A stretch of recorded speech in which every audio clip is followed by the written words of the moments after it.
ekintu kino kintabula abantu abasinga bwe bampita nti oyo motivation speaker wange musajja ye motivation speaker wange nzibere siri motivation speaker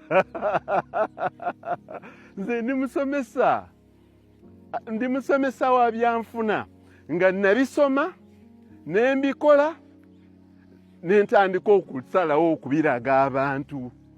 Siri motivational speaker, siri mwogezi wa ku mikolo, siri mwogezi wa ku TikTok.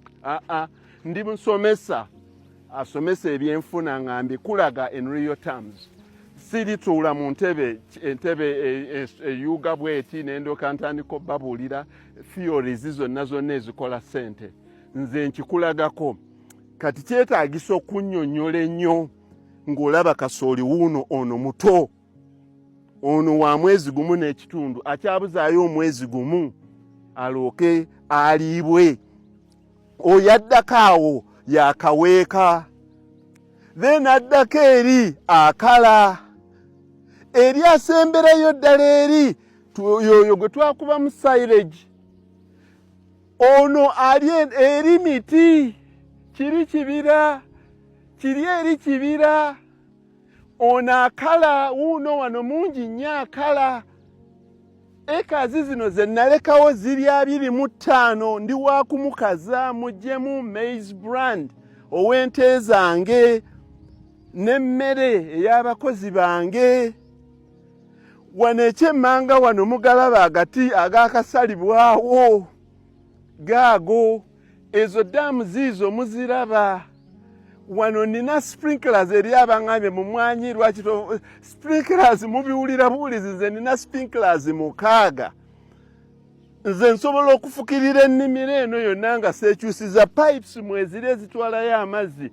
Dams ziizino 2, Shadoof ziri wali 2, amazzi ogakwatako bwoti tujja genda nzikulage Shadoof. Bw'obuukaawo ku daamu ziizo ekyo kisagazi kya nte zange kiyitirivu obulungi. Eri waggulu bali eri gombolola ndala, eri gombolola y'ekasawo eyo ekyalo bakiyita Ndiba. Eyo yeri bali betwalabye mubamu abalabye ku miti abateekako ekigimusa nga bazzaako ettaka eri. Kati gwe teebereza bw'otambula n'ova mu gombolola emu n'otuuka mu gombolola endala nga lyonna ttaka lyo naye nga lyonna likozese bulungi. Kati ne bw'onoogamba nti musana kyeya kyekizze, nina amazzi dams ziizo tugenda ne ku Shadoof wali nzikulage eziri mu kasooli muno nti nsobola okufukirira. Kyova omulaba nga kasooli nkugamba nti osobola okumaintaininga cash flow yo ku kasooli oba musana. Kati bannange obuuka butuli bubi, obuuka omusajja ew'ebbomba omulaba wuuli yeetooloola. Kati maintaining a cash flow ne bw'oba oli mu kasooli si madamu zo, beera n'amazzi, kola Shadoof nti omusana ne bwe guba gwase guti osobola okufukirira. Akawuka ne bekakwetooloola kati akafugire, teekayo wansi kagimusa akadapu. Beera n'ebya ssente nnyingiko emiti. Giri emiti kuvujjirira kuvuga zi bluteeke zaffe nga full tank buli lwennyumira ku petrol station muzeeyi teekemu mmeka full tank.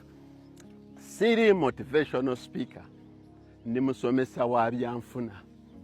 Ate si musomesa w'okulubaawo lwokka. Akutwala n'akulaga.